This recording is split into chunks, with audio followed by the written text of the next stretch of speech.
Alright, so good afternoon sa inyo lahat. Nandito ako ngayon sa TV Albay.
Alright, so good afternoon sa inyo lahat. Nandito ako ngayon sa TV Albay. So dumaan tayo dito sa landslide prone area, dito lang sa lugar na to.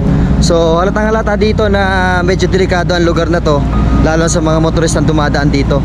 Kasi ito yung lugar dito na makikita nyo. Grabe. So dito tayo sa may kabilang kalsada. Wait, grabe oh.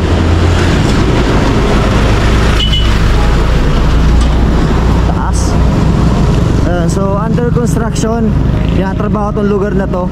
Pero delikado kasi sa mga motorist na dumadaan dito. Once na grabe yung ulan, lalo na kung may bagyo, tapos malakas yung daloy ng buhos ng tubig dito simula dyan sa taas, medyo delikado. Ayan, no? Grabe. Ito delikado, mga malaking bato pag humulog to dyan.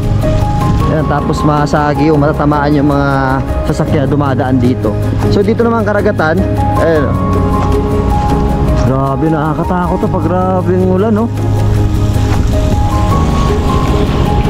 Ito maliit na bato, pero itong mga malaking bato pag bumagsak yan mula doon sa taas hanggang dito, medyo delikado.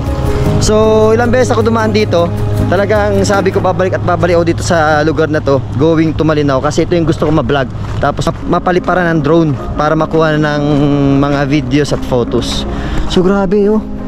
So ito yung nagsara nung nakaraan, nabalita sa mga radyo dito sa Bicol na nagsara to at hindi madaanan dahil nga sa pagguho ng lupa dito. So nakakatakot pag nandito kayo mismo sa aktual na lokasyon, kasi pag bumagsak talaga siya, medyo delikado.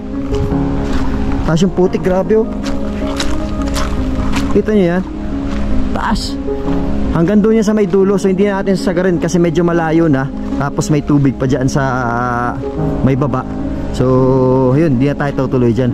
Pero kung makikita nyo, ito yung lupa at bato na talagang medyo delikado sa motoristang dadaan dito. So grabe yung putik oh.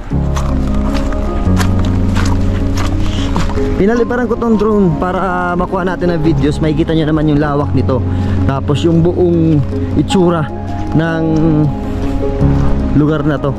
Grabe oh. So kung makikita yung daanan, isa lang oh. Hindi ka siyang dalawang sakyan, motor lang. Hasta naman karagatan.